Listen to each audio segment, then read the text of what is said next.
स्वागत है दोस्तों आप सभी का हमारे YouTube चैनल पर। आज है 28 सितंबर और आज हम करेंगे द हिंदू का एडिटोरियल एनालिसिस।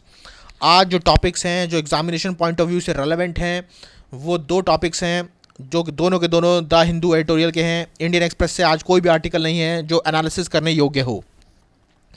तो आइए शुरू करते हैं। पहला जो टॉपिक है वो टॉपिक है यूनाइटेड नेशन सिक्योरिटी काउंसिल में परमानेंट मेंबरशिप को लेकर, जो कि इंडिया जो है बार बार कोशिश कर रही है पिछले कई साल से। वहीं जो दूसरा टॉपिक है वो इंडिया और नेपाल के हाइड्रो पावर रिलेशंस को लेकर है और कैसे जो है एक प्रोजेक्ट जो है इतना पोटेंशियल लगता है कि दोनों कंट्रीज़ को जो है क्लोज लेके आ सकता है, एक अच्छा रिलेशन जो है वापस रीस्टोर कर सकता है। तो शुरुआत करते हैं यूनाइटेड नेशन सिक्योरिटी काउंसिल के इस इशू से। देखिए, आप जानते हैं कि यूनाइटेड नेशन सिक्योरिटी काउंसिल क्या है, इसमें कुछ बताने जैसा नहीं है, पर आप ये समझिए कि इसमें एक लड़ाई है वो है परमानेंट मेंबरशिप की, जिसके लिए सब लोग जो हैं आगे आना चाहते हैं।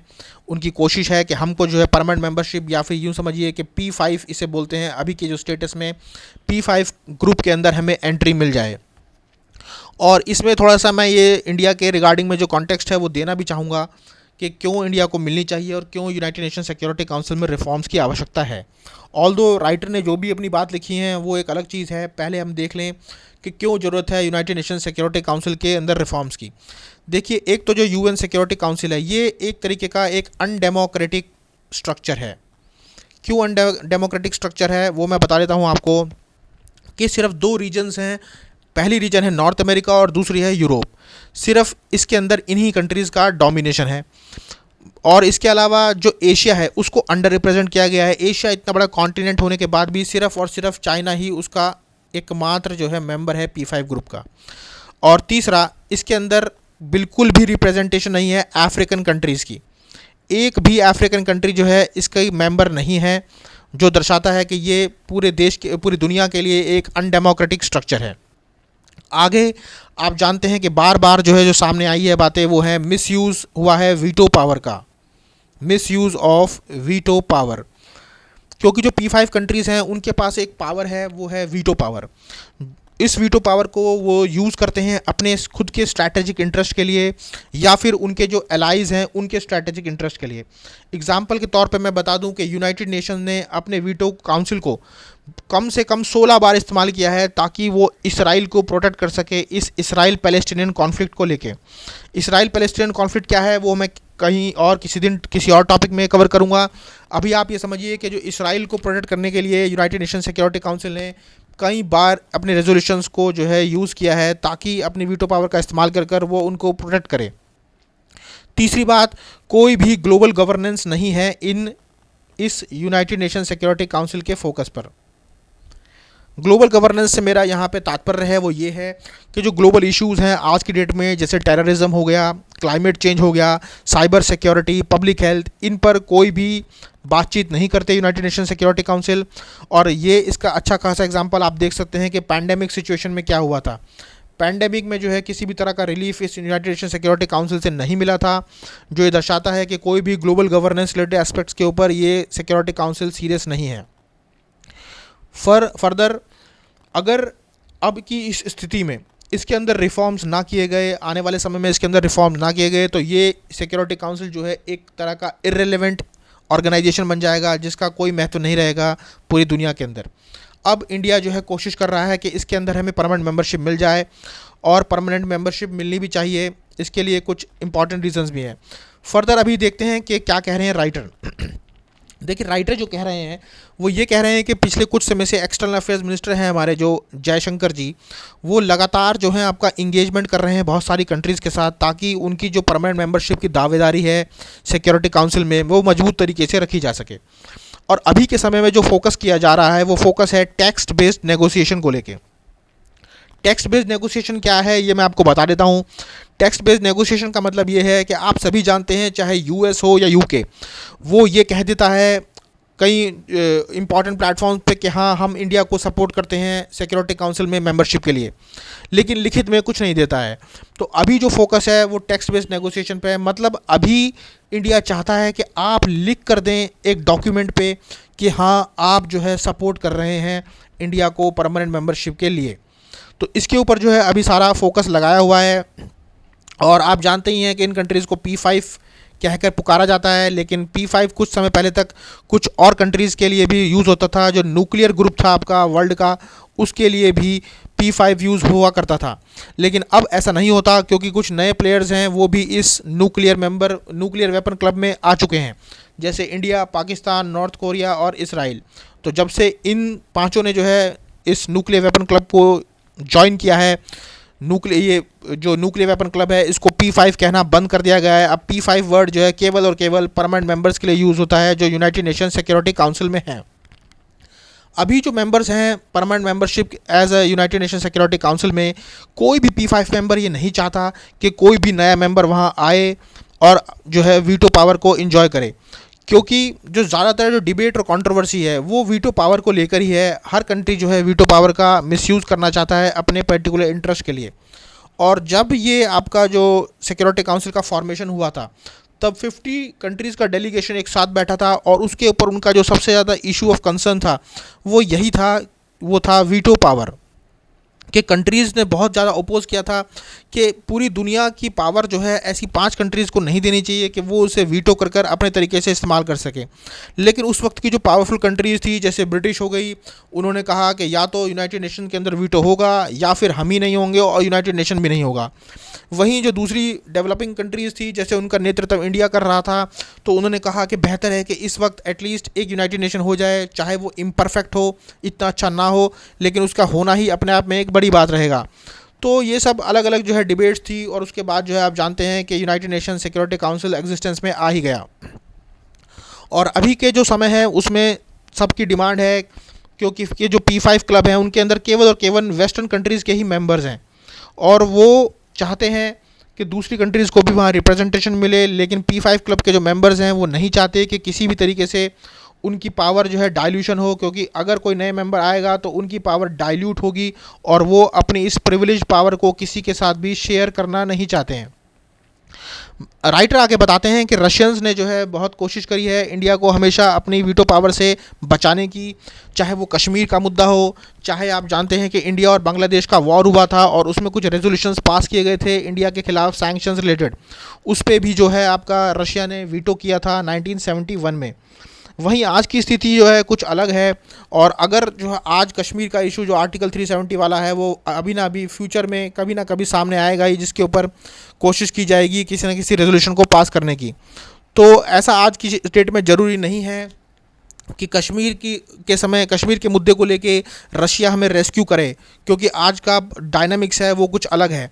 वहीं दूसरी तरफ ब्रिटेन और अमेरिका जो हैं, जिनके साथ हम काफ़ी नज़दीकियाँ साबित कर चुके हैं, वो भी पाकिस्तान के ख़िलाफ़ कोई नेगेटिव वोट नहीं करेंगे, क्योंकि उनके भी एक अपने पर्टिकुलर इंटरेस्ट हैं पाकिस्तान को लेके। वहीं चाइना का तो एक नेचुरल काम है हमारे हर काम को अपोज़ करना, और उसने बार बार कोशिश की है इंडिया के सभी रेजोल्यूशंस को ब्लॉक करने की, चाहे वो टेररिस्ट के ऊपर सैंक्शन लगाना हो या फिर ये कहना हो कि पाकिस्तान जो है कॉन्स्टेंटली यूज़ कर रहा है अपना सॉइल इंडिया के अगेंस्ट में। तो इस तरह के जितने भी इशू होंगे वो सब पे जो है चाइना इंडिया को अपोज़ ही करेगा। तो इन्हीं चीज़ों को लेकर जो है राइटर बोल रहे हैं। वहीं राइटर आगे कहते हैं कि 4 कैंडिडेट्स हैं जो बहुत ज़्यादा अपनी ताकत लगा रहे हैं परमानेंट मेंबरशिप के लिए, जिन्हें G4 कह के पुकारा जाता है। G4 यानी कि वो 4 कंट्रीज़ जैसे कि इंडिया, जापान, ब्राज़ील और जर्मनी, ये चारों जो हैं G4 कहलाते हैं, और ये कोशिश कर रहे हैं अपनी एंट्री कराने के लिए परमानेंट मेंबरशिप में। वहीं मैं आपको बता दूं कि अफ्रीका भी जो है, अफ्रीकन कॉन्टिनेंट भी क्लेम कर रहा है कि एटलीस्ट 2 कंट्रीज़ को जो है परमानेंट सीट मिलनी चाहिए, लेकिन अभी तक वहाँ ये डिसाइड नहीं हो पाया है कि कौन सी 2 कंट्रीज़ होंगी जिन्हें परमानेंट मेंबरशिप दी जा सकती है। आप जानते हैं कि चाइना तो इंडिया को सपोर्ट करेगा नहीं, अगर ऐसी कोई भी बात आती है तो ना ही वो जापान को सपोर्ट करेगा परमानेंट मेंबरशिप के लिए। फर्दर ब्राज़ील के भी रीजनल ओपोनेंट्स हैं जो उनको एंट्री करने नहीं देना चाहते, और जर्मनी का अपोज जो है इटली कर रही है। तो ये अपोज वालों का भी एक ग्रुप है जिस ग्रुप का नाम है कॉफ़ी क्लब। ये कॉफ़ी क्लब का जो मेन पर्पस है, बहुत सारी स्मॉल कंट्रीज़ ने मिलकर ये ग्रुप बनाया है, जिसमें इन्होंने डिसाइड किया है कि हम अपोज़ करेंगे इंडिया, जापान, ब्राज़ील और जर्मनी की एंट्री को permanent membership as a security council में। जैसे जर्मनी को जो अपोज़ कर रहा है इस कॉफ़ी ग्रुप का मेंबर वो है इटली, ब्राज़ील को जो अपोज़ कर रहा है वो है अर्जेंटीना, और जापान को जो अपोज़ कर रहा है वो है ऑस्ट्रेलिया, और इंडिया को जो अपोज कर रहा है वो आप जानते ही हैं, वो है पाकिस्तान। तो इन छोटी कंट्रीज़ ने मिलकर ग्रुप बनाया है ताकि इंडिया को अपोज करें और उनको जो है एंट्री ना लेने दें इस प्रिविलेज स्टेटस में, या इस प्रिविलेज ग्रुप में जो है उनको ना एंट्री लेने दें। फर्दर आगे चलते हुए एक इटली ने जो है बहुत ही इंटरेस्टिंग आर्गूमेंट रखा है जर्मनी को लेके।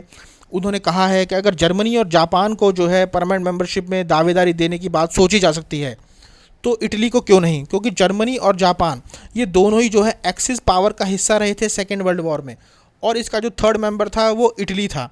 तो जब जापान और जर्मनी दोनों के ऊपर बातचीत हो रही है कि इन्हें जो है परमानेंट मेंबरशिप दी जाए, तो इटली को क्यों नहीं, इटली को पीछे क्यों रखा जा रहा है।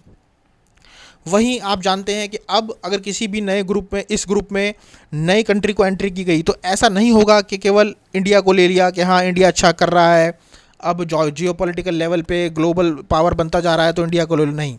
अब जो भी रिफॉर्म होगा तो वो पैकेज होगा पूरा, जिसमें कंट्रीज़ जो हैं अदर ग्रुप्स और रीजन्स की भी इन्वॉल्व की जाएंगी। तो इंडिया एक अच्छा काम कर रहा है कि G4 के माध्यम से जो है लड़ाई लड़ रहा है, क्योंकि आप जानते हैं कि संगठन में शक्ति होती है, और ये जो संगठन बनाया है इंडिया, जापान, ब्राज़ील और जर्मनी का, ये एक अच्छा संगठन है। और ये जो है आपका ग्रुप ऑफ कंट्रीज़ को एंट्री करानी है तो ये लोग अच्छे प्लेयर हैं जो अपनी बात को अच्छी तरीके से रख सकते हैं आज की स्थिति में। वहीं मैं बता चुका हूं कि कोई भी कंट्री नहीं चाहता है कि वो अपनी वीटो पावर को किसी भी तरीके से डाइल्यूट करवाए या अपनी वीटो पावर को जो है कम करने की कोशिश करे। दूसरा, इस पूरे के पूरे मेंबरशिप को अगर बढ़ाना है या नए मेंबर्स को लेके आना है तो अमेंडमेंट करनी पड़ेगी हमें चार्टर के अंदर, जो चार्टर है यूनाइटेड नेशन सिक्योरिटी काउंसिल का। लेकिन उस चार्टर को के अंदर अमेंडमेंट करना भी इतना आसान नहीं है, क्योंकि पूरी अमेंडमेंट के लिए 2/3 मेंबरशिप चाहिए यूनाइटेड नेशन की सारी कंट्रीज़ द्वारा, प्लस P5 मेंबर्स की भी वोटिंग चाहिए।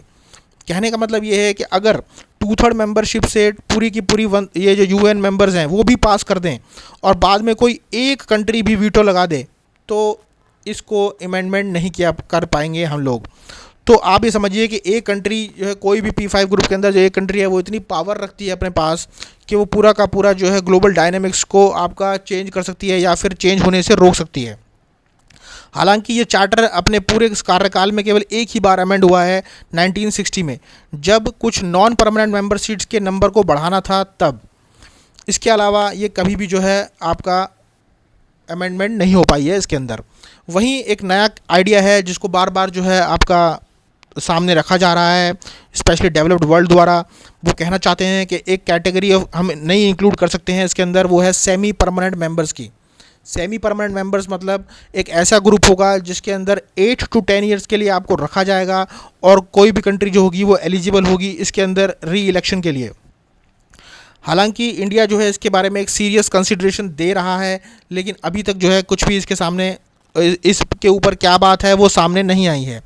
वहीं कुछ एक्सपर्ट्स इस ओपिनियन को मानते हैं कि इंडिया को कतई भी ऐसी परमानेंट मेंबरशिप एक्सेप्ट नहीं करनी चाहिए जिसके अंदर वीटो राइट्स ना हो, क्योंकि ये अपने आप में एक सेकंड क्लास स्टेटस होगा जिसको एक्सेप्ट करना हमारे लेवल से नीचे होगा। वहीं दूसरी तरफ एक ऐसा ग्रुप भी है जो ये कहना चाहता है और ये मान रहा है कि अगर इंडिया को ऐसी मेंबरशिप मिल जाती है जिसमें वीटो पावर नहीं है तो भी हमें उसे ग्रैब कर लेना चाहिए, क्योंकि ये एक अच्छा मौका होगा खुद को साबित करने का। इवन अगर परमानेंट मेंबरशिप नहीं है तो भी हम बेहतर तरीके से अपने इंटरेस्ट को प्रोटेक्ट कर सकते हैं वर्ल्ड लेवल पे। इसके लिए जो है कुछ लॉबिंग भी चल रही है कुछ सेक्शंस में, क्योंकि आज का जो यूनाइटेड नेशन सिक्योरिटी काउंसिल है वो केवल और केवल अपने नेशनल इंटरेस्ट को सर्व करने का ही एक माध्यम रह गया है। उसमें कोई भी ऐसी बात नहीं रही है कि हम लोगों को काम करना है ह्यूमन राइट्स को लेके, कोई वॉर या पीस को लेके या किसी भी चीज़ को लेके। और ये सब जो है पोल खुल चुकी है। पैंडेमिक के दौर में आप जानते हैं कि किस तरीके का काम हुआ। इसके बाद वॉर एंड पीस का इशू की बात करूँ तो यूक्रेन में क्या चल रहा है आप सभी जानते हैं। तो केवल और केवल एक माध्यम है अपने नेशनल इंटरेस्ट को सर्व करने का, और अगर हमें एक ऐसा स्टेटस भी मिल जाए कि हम परमानेंट मेंबर बन जाएं लेकिन वहाँ पे वीटो राइट्स ना हो तो भी हम अपने नेशनल इंटरेस्ट को सर्व कर सकते हैं। वहीं आगे चलकर मैं यही कहना चाहूँगा कि इंडिया जो है एक भरपूर जो है ताकतवर है इस बात के लिए कि उसे एक परमानेंट मेंबरशिप मिलनी चाहिए, क्योंकि देखिए इंडिया का एक बहुत ही लंबा एसोसिएशन रहा है यूनाइटेड नेशन के साथ, और इंडिया इवन जो है फाउंडिंग मेंबर भी था यूनाइटेड नेशन का। तो ये अपने आप में एक बड़ी बात है। इसके अलावा इंडिया जो है नॉन परमानेंट मेंबर रह चुका है कम से कम 8 बार।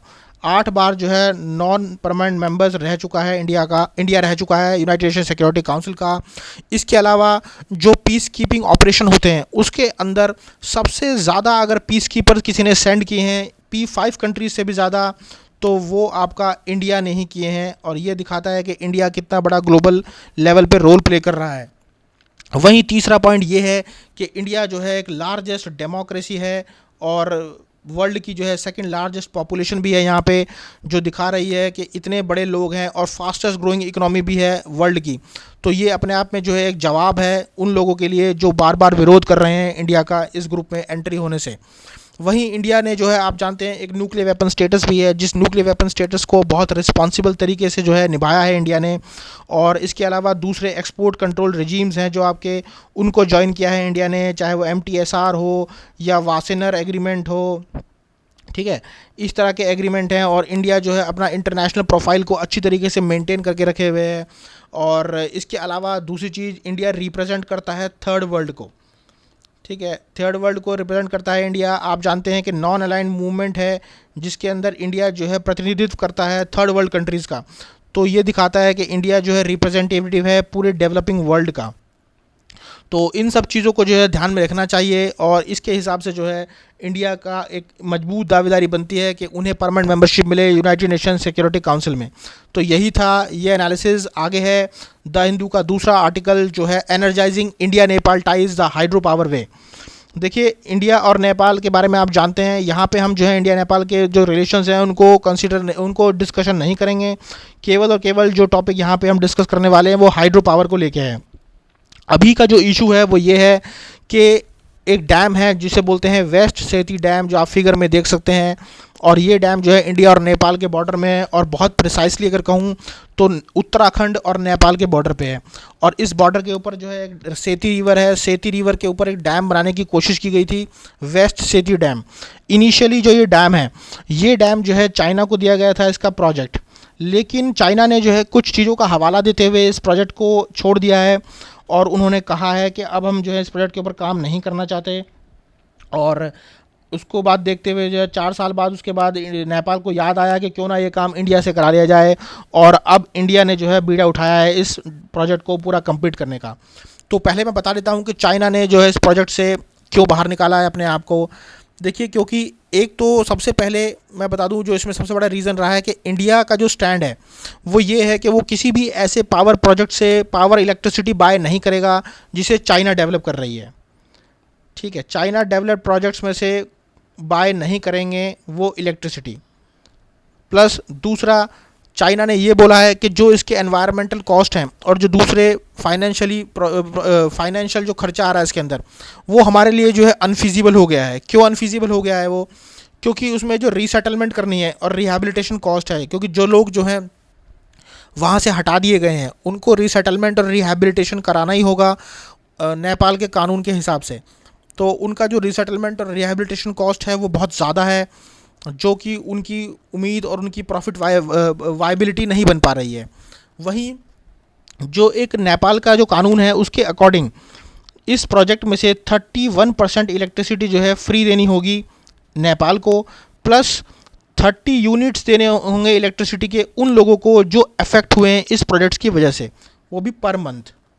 30 यूनिट्स जो हैं पर मंथ देने होंगे उन लोगों को जो अफेक्ट हुए हैं इस प्रोजेक्ट की वजह से। तो ये सब जो कंडीशंस थी जो कि नेपाल के पार्लियामेंट में ऑलरेडी रेटिफाइड है, इन सब कंडीशंस के होने की वजह से ही जो है चाइना को अपने हाथ खींचने पड़े हैं इस प्रोजेक्ट से दूर। और अब जो है इंडिया आया है और इंडिया जो है कोशिश कर रहा है कि इस प्रोजेक्ट को मैं एग्जीक्यूट कर दूं। देखिए, NHPC जो है इंडिया की, जिसे बोलते हैं national hydro electric power corporation, इसको जो है ये बीड़ा दिया गया है। इससे पहले ये चाइना के पास था और अब जो है नेपाल की इसकी NHPC की कोशिश रहेगी कि जल्द से जल्द जो है इसको कवर किया जा सके। क्योंकि आप देखिए कि चाइना ने जो है इससे हाथ खींचे हैं, अपना विड्रॉ किया है, वो उन्होंने इन्वेस्टमेंट और एनवायरनमेंट कंसल्स को लेके किया है। और आप समझिए कि अगर चाइना ने इसमें जो है विड्रॉ किया है तो कुछ ना कुछ बात ज़रूर होगी, क्योंकि वरना चाइना कोई भी ऐसा मौका नहीं छोड़ेगा जहां उसका इन्फ्लुएंस किसी भी नेबरिंग कंट्री में जो है बढ़ेगा ही बढ़ेगा, घटना है ही नहीं अगर वो इस तरह का प्रोजेक्ट बनाता है तो। और इस तरह का प्रोजेक्ट छोड़ जाना एक अपने आप में ही जो है कुछ एक मंशा दिखाता है कि कुछ ना कुछ दिक्कत हो सकती है इंडिया के लिए भी। वहीं आगे चलकर ये बताया गया है कि जो डिसीज़न है, ये इंडिया का जो डिसीज़न है इसमें इन्वॉल्व होने का, ये दर्शाता है कि नेपाल जो है अपना फेथ दिखा रहा है इंडिया के ऊपर, और इस फेथ के ऊपर जो है अब ड्यूटी है इंडिया की कि वो पूरी तरीके से जो है आपका इसको साबित करे कि हाँ वो इस लायक है कि वो फ्यूचर में भी जो है अपना हाइड्रो पावर कॉरपोरेशन मेंटेन रख सकता है नेपाल के साथ। और ये कोई पहला प्रोजेक्ट नहीं है जिसमें इंडिया जो है इंगेज होने वाला है।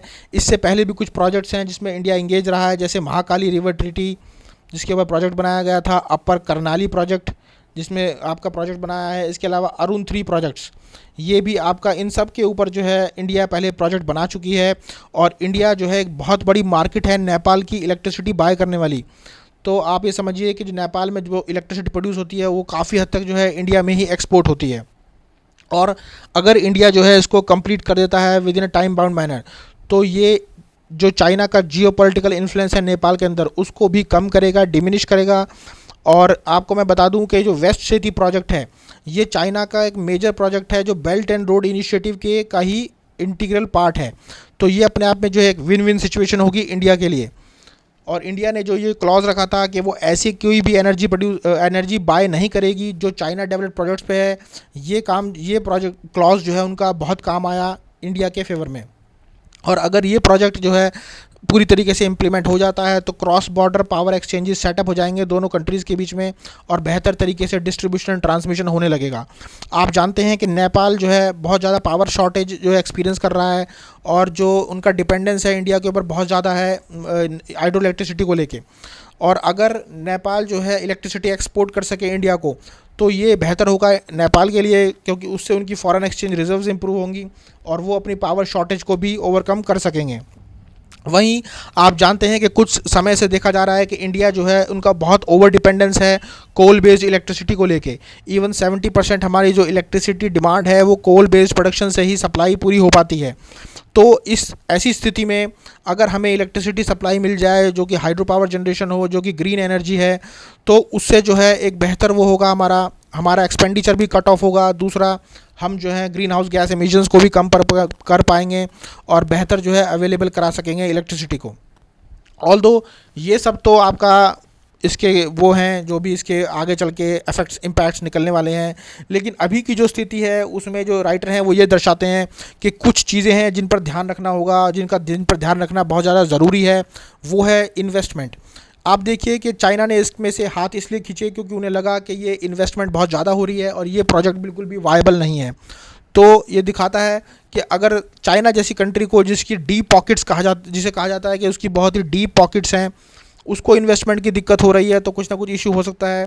और इंडिया का जो है एक बहुत ही पुअर ट्रैक रिकॉर्ड रहा है दूसरे देशों में जाकर प्रोजेक्ट्स कंप्लीशन करने को लेके। स्पेशली आप जानते हैं छबार पोर्ट में जो है बहुत ज़्यादा इंडिया की थू हुई है इसी बात के लिए कि उन्होंने जो है प्रोजेक्ट को बहुत लंबे समय तक जो है डिले करके रखा। वहीं अगर ये प्रोजेक्ट डिले रहता है तो इन्वेस्टमेंट और ज़्यादा बढ़ जाएगी, एक्सपेंडिचर धीरे धीरे और ज़्यादा बढ़ जाएगा। तो ज़रूरत है कि एक डीपीआर सेटअप की जाए, एक डिटेल प्रोजेक्ट रिपोर्ट ली जाए जिसमें देखा जाए कि क्या इन्वेस्टमेंट सिनेरियोज़ हैं, एक कॉन्ड्यूसिव इन्वेस्टमेंट एनवायरनमेंट है या नहीं, और उसके बाद जो डिस्ट्रीब्यूशन एंड ट्रांसमिशन कॉस्ट होगा और रीसेटलमेंट और रिहेबिलिटेशन कॉस्ट जो होगा वो इंडिया के लिए वायबल होगा या नहीं होगा। क्योंकि इंडिया को भी उन्हीं क्लॉजेस को पूरा करना होगा। 31% इलेक्ट्रिसिटी जो है आपका सप्लाई करनी पड़ेगी free of cost, plus 30 units of electricity उन लोकल्स को जो कि आपका उससे प्रोजेक्ट से अफेक्ट हुए हैं। और इसके अलावा तीसरी कंडीशन ये भी है कि NHPC जो इस प्रोड्यूस करेगा इसको पूरा हाइड्रो पावर पे हम इलेक्ट्रिसिटी, वो पावर तभी सेल कर सकता है, पहले उसको पावर सेल करनी होगी डोमेस्टिक मार्केट के अंदर, और डोमेस्टिक मार्केट की जब डिमांड पूरी हो जाएगी और वहाँ कोई बायर नहीं रह जाएगा तब वो उसको सेल कर सकता है, पूरा का पूरा एक्सपोर्ट कर सकता है दूसरी मार्केट में, या यूँ समझ लीजिए इंडिया की मार्केट में। तो इन सब चीज़ों का जो है ध्यान रखना होगा ताकि हमारी वायबिलिटी बनी रहे और हमारे रिलेशन भी जो है अच्छे बने रहें। क्योंकि अगर हम भी इसी तरह प्रोजेक्ट को बीच में छोड़ के चले गए तो फिर से जो है नेपाल हम पर ये उंगलियां उठाएगा कि आप लोग जो है कभी भी प्रोजेक्ट नहीं करते और समय पर काम नहीं आते। वहीं अच्छी चीज़ इसके लिए ये है कि एक बार अगर ये प्रोजेक्ट पूरी तरीके से एग्जीक्यूट हो जाए तो इसको जो रीजनल पार्टनर्स हैं हमारे, जो बांग्लादेश, भूटान और इंडिया, इनके उसमें भी एक्सटेंड किया जा सकता है और वहाँ भी जो है एनर्जी बेस्ड रिलेशनशिप बनाई जा सकती है, एनर्जी बेस्ड कोऑपरेशन जो है किया जा सकता है।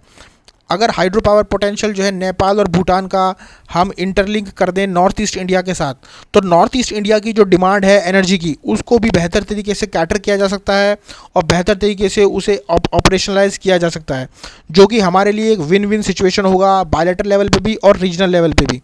तो यही था पूरा का पूरा आज का आर्टिकल, दोनों आर्टिकल का यही एनालिसिस था।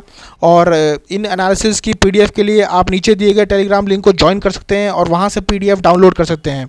इसी तरह के डेली एनालिसिस के लिए आप लाइक कीजिए, शेयर कीजिए और सब्सक्राइब कीजिए।